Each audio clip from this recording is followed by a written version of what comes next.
powerful would our world be if we had kids who were not afraid to take risks, who were not afraid to think, and who had a champion. Every child deserves a champion, an adult who will never give up on them, who understands the power of connection and insists that they become the best that they can possibly be.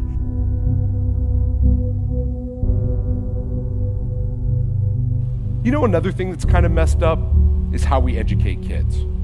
Our teachers deserve better. This year, there are going to be millions of our children that we're going to needlessly lose. The system we have today isn't fair to them. It's not fair to students, and it's putting America's global leadership at risk. Our greatest crime is that we ask this resource to sit down in one place for 8 hours a day and stare straight ahead. Sit down and pay attention, won't you? But isn't that fundamentally opposed to our nature as doers? In some parts of the country, 60% of kids drop out of high school. In the Native American communities, it's 80% of kids. If we halved that number, one estimate is it would create a net gain to the US economy over 10 years of nearly $1 trillion. Why haven't we fixed this? Those of us in education have held on to a business plan that we don't care how many millions of young people fail.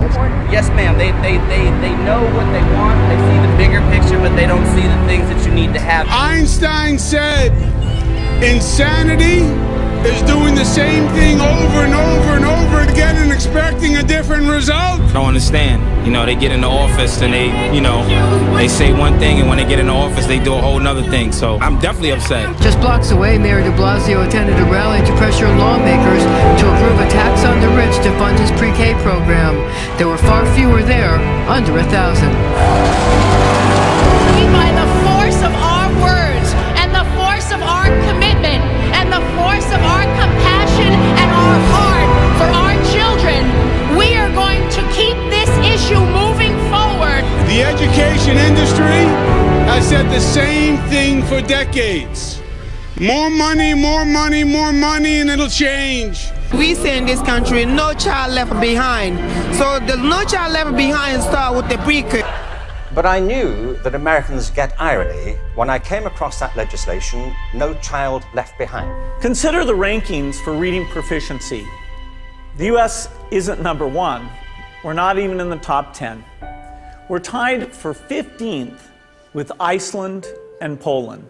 So teachers become great actors and great actresses, and we come to work when we don't feel like it, and we listen to policy that doesn't make sense, and we teach anyway.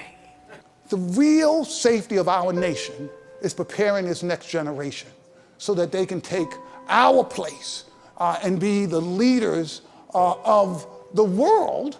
Once we do that, I'll no longer be angry.